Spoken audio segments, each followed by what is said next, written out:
3. La preparación. Empieza el viaje. «Inclina la cabeza a la izquierda, hacia la bandeja», le gritó la enfermera al enfermero. «Está vomitando». Esa noche, como solía ocurrir todos los viernes, la sala de urgencias estaba abarrotada. Esta vez la luna llena había complicado las cosas. Aunque no tenían ningún conocimiento sobre astrología o metafísica, los hospitales solían poner más personal en urgencias durante esa fase lunar, pues al parecer suceden cosas que no ocurren en ningún otro período. La enfermera salió corriendo de la habitación para atender otro caso urgente. «¿Está consciente?», preguntó el vecino que había acompañado a Mike a urgencias. El enfermero de bata blanca se inclinó para examinar de cerca los ojos de Mike. «Sí, está despierto», respondió. «Cuando pueda usted hablar con él, no le permite incorporarse. Tiene un golpe muy feo en la cabeza que hemos suturado con varios puntos y la mandíbula le va a doler mucho durante un tiempo. Las radiografías muestran que está prácticamente fracturada. Afortunadamente, pudimos corregir la dislocación cuando todavía estaba inconsciente». El enfermero salió del cubículo, un espacio limitado por una cortina que se deslizaba por una guía semicircular.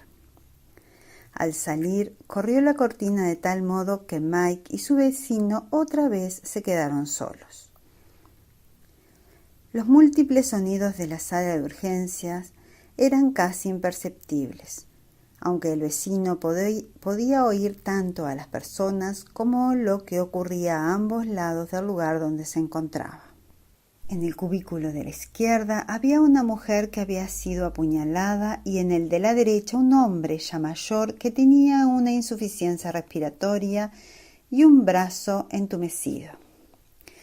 Habían llegado casi al mismo tiempo que Mike, hacía cosa de 1 hora aproximadamente.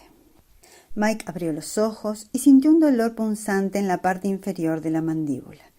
Inmediatamente se dio cuenta de que estaba despierto.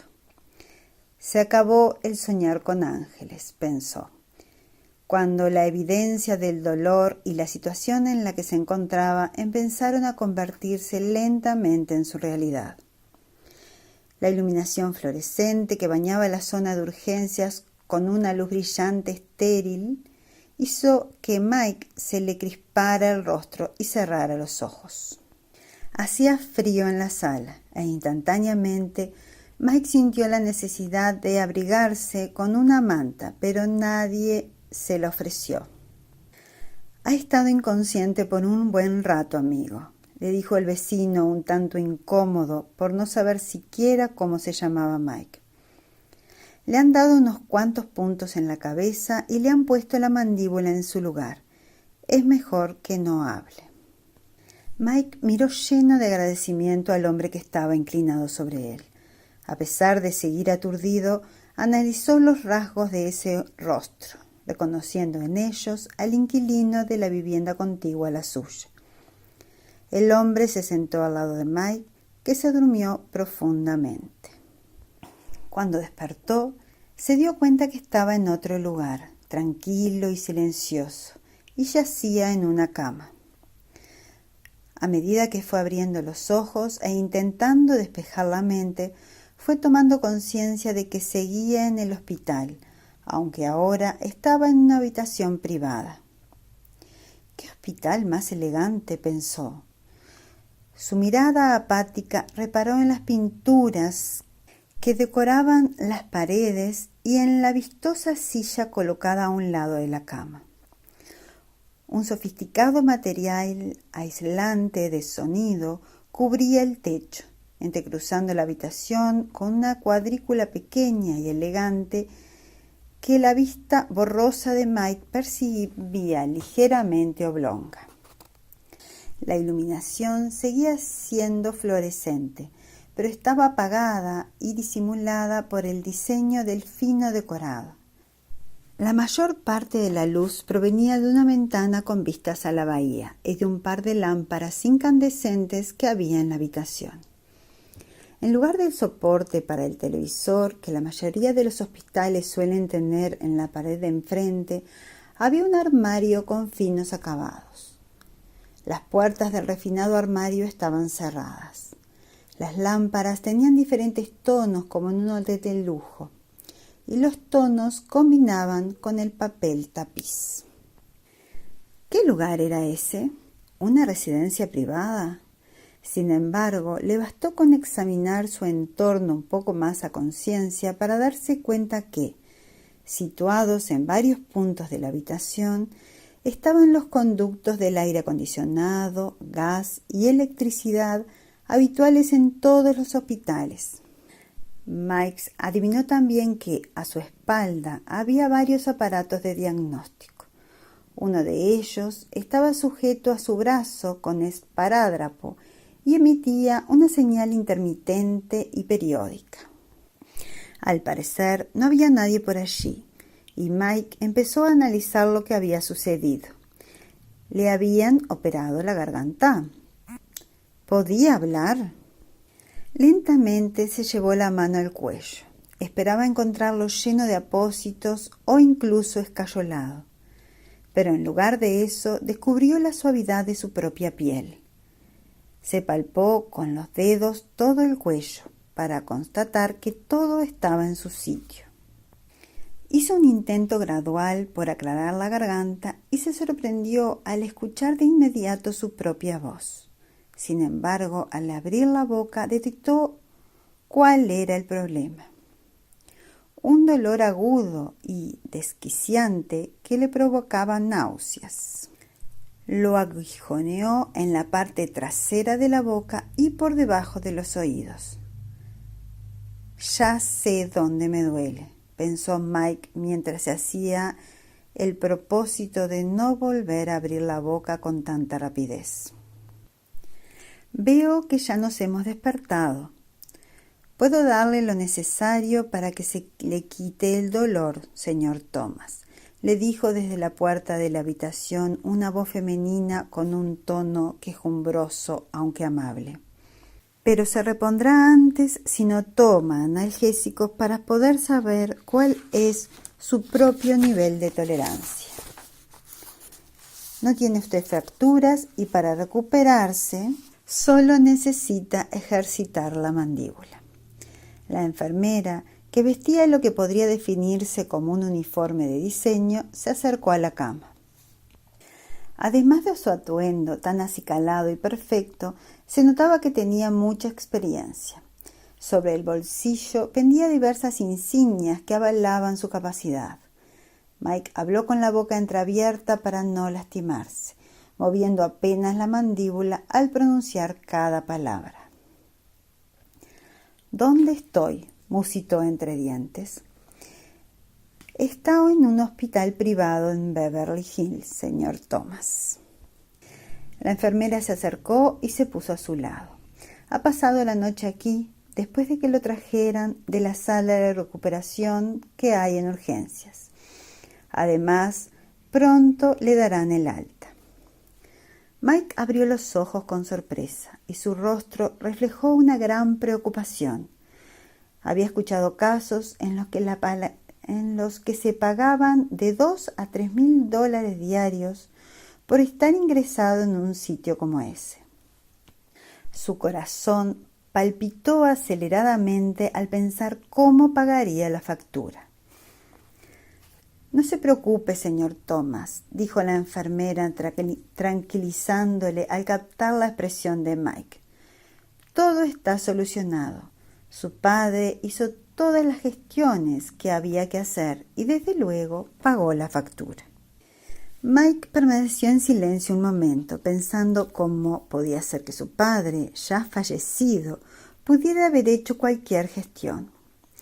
Quizás ella daba por sentado que era su padre y en realidad se trataba de su vecino. Mike recobró la fuerza para hablar, procurando mover lo menos posible la boca.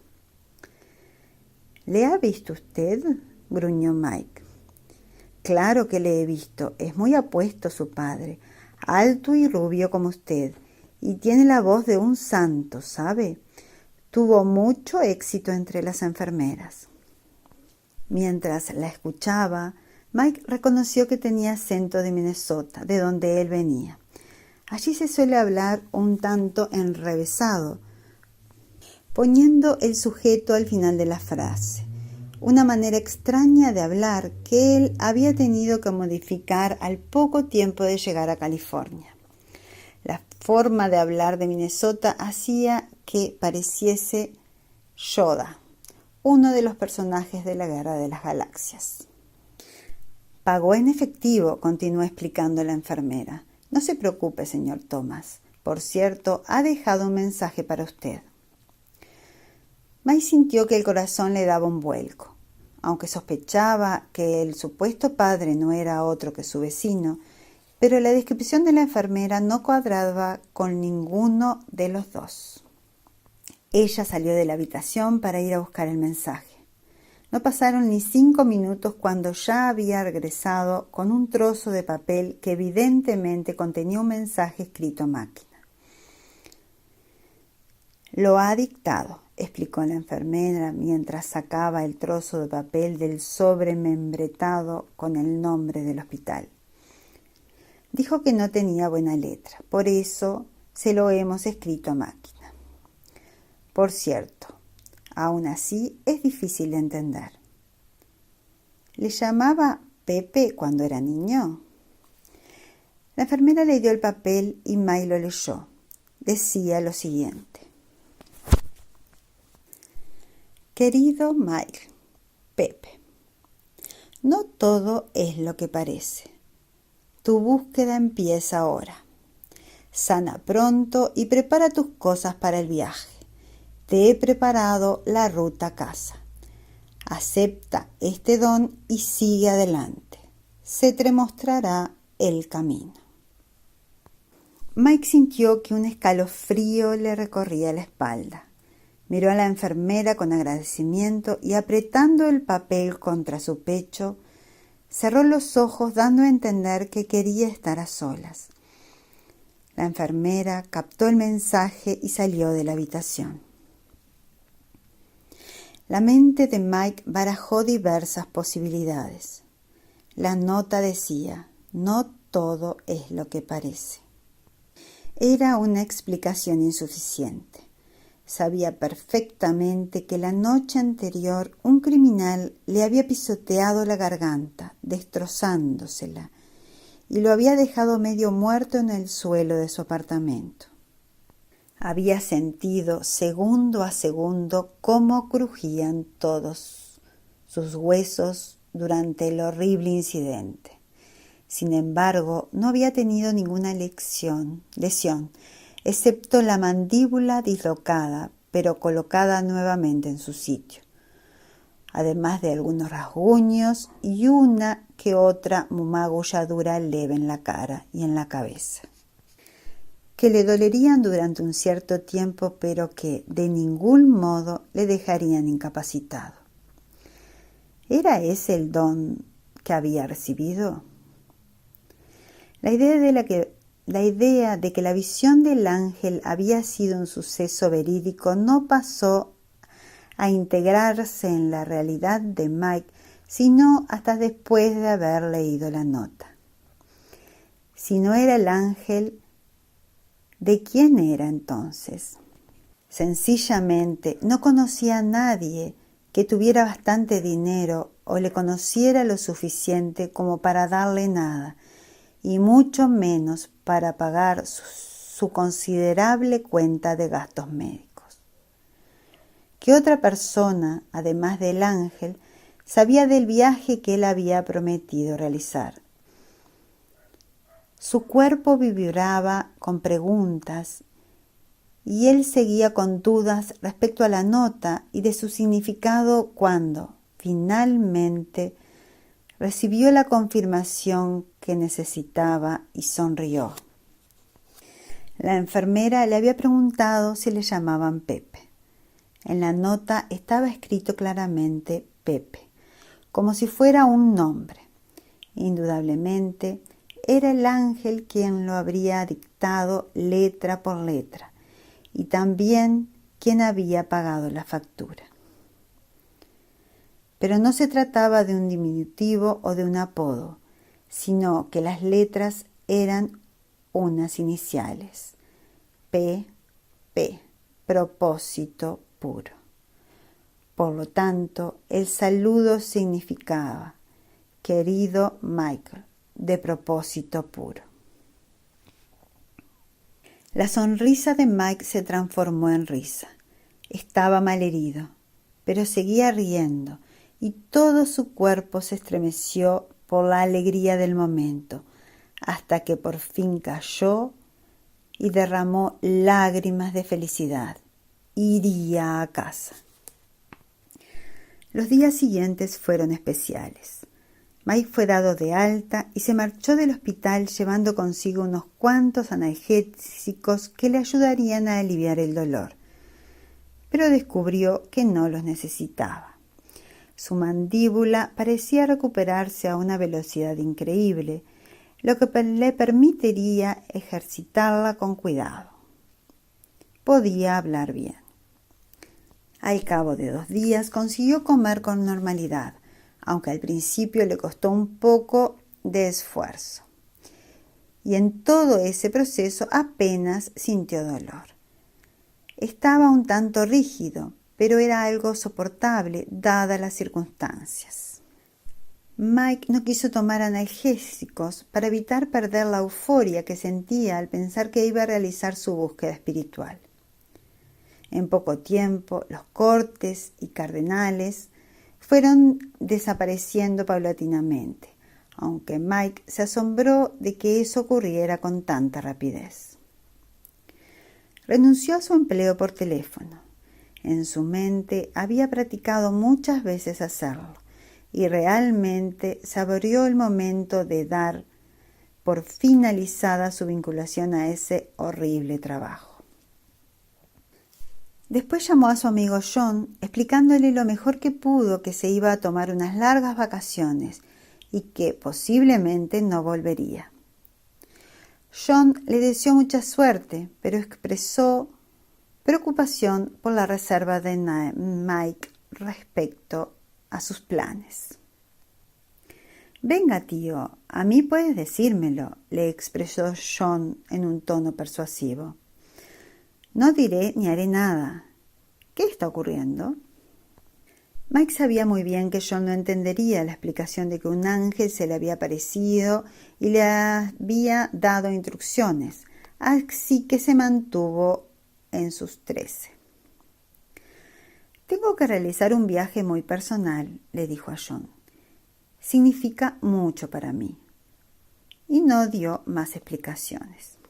Mike empaquetó sus cosas y dijo adiós a su apartamento. Separó cuidadosamente sus pertenencias más personales de la ropa y los electrodomésticos. No poseía gran cosa, pero guardó en 2 maletas específicas las cosas que más apreciaba: las fotos y algunos libros. Mike era consciente que no podía llevar mucha ropa, así que puso justo lo que necesitaría para un viaje muy breve, guardándola junto con las fotos y los libros. Mike invitó a su casa al vecino que le había salvado la vida y le regaló ropa, el televisor, la bicicleta en la que solía ir a trabajar y gran parte de las escasas pertenencias que había acumulado durante el año pasado. «Si no las quiere, dónelas a la beneficencia», le sugirió Mike al vecino.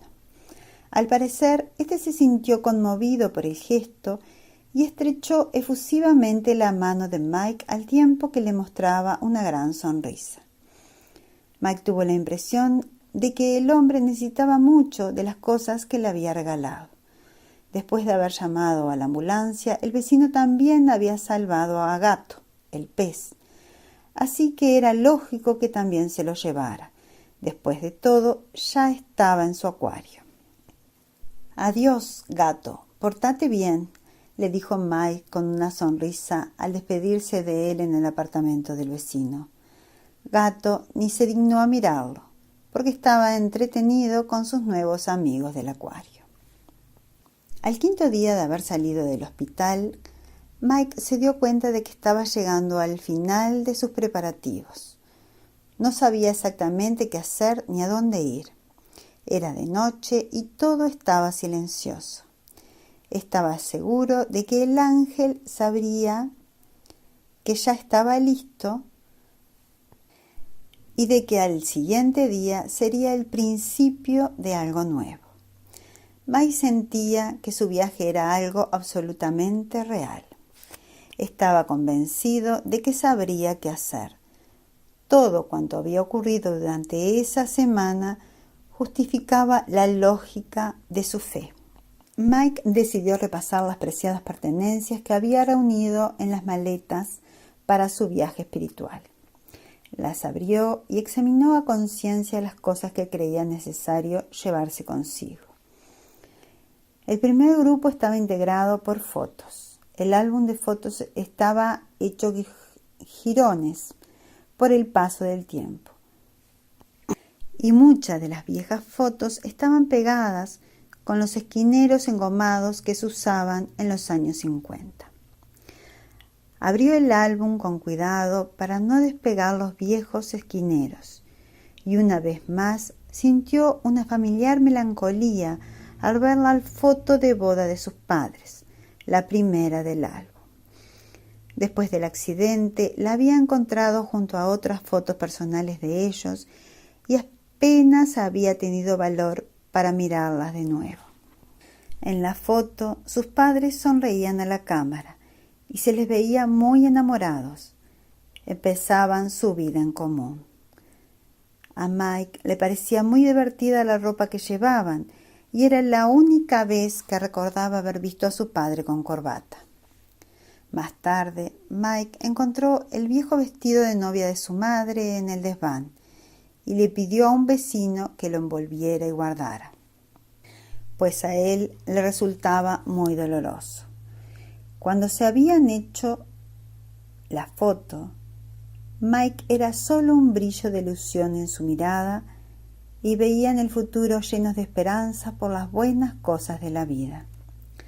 Mike contempló la foto durante un buen rato y finalmente le habló quedamente. Papá, mamá, soy vuestro hijo único. Espero que lo que voy a hacer no os decepcione. Os quiero mucho a los dos y deseo veros pronto. Transcurrieron unos minutos preciosos en los que Mike hojeó las páginas del álbum que contenía la historia de su niñez. Esto le arrancó más de una sonrisa. Allí estaban la vieja granja y las fotos ocasionales de sus diversos amigos. Le encantaba la foto que le habían hecho montado en el tractor cuando tenía 6 años. Ese álbum era un tesoro.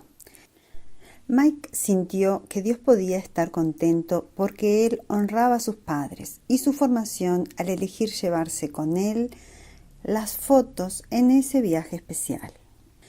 No sabía qué pasaría finalmente con el álbum, pero por el momento Mike sentía que no podía abandonar aquellas cosas. Después estaban sus libros. Cuánto aprecio les tenía. Su Biblia estaba desgastada de tanto leerla y le había reconfortado en muchísimas ocasiones. Aunque no entendía todo su contenido, sentía su energía espiritual. La había guardado cuidadosamente y era algo a lo que nunca renunciaría. Luego estaban los libros que había leído en su infancia, que significaban mucho para él. Por ejemplo, The Hardy Boys o Charles Webb. Eran solamente unos cuantos libros de bolsillo que él seguía leyendo periódicamente. Cada vez que lo hacía, recordaba las cosas que había hecho a la edad en que descubrió por primera vez esas maravillosas historias y personajes. Finalmente estaba la gran aventura de Moby Dick, que leyó cuando ya era algo mayor, así como la colección de Sherlock Holmes y sus poemas preferidos escritos por autores casi desconocidos. Tanto esos libros como las fotos estaban cuidadosamente embalados en 2 carteras. para poder llevarlos con la mayor comodidad. Esto le permitía llevar también una bolsa de tamaño mediano que pudiera contener un par de bocadillos a modo de tentempié. Mike sintió que ya estaba preparado, así que se sentó en el suelo de su apartamento, ahora vacío. Tenía una almohada y eso le bastaba para dormir. Estaba preparado para afrontar el día siguiente.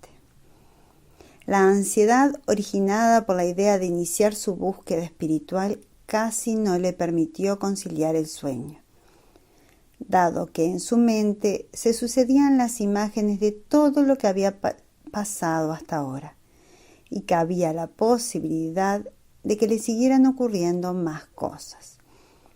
Era probable que al día siguiente empezara su viaje a casa.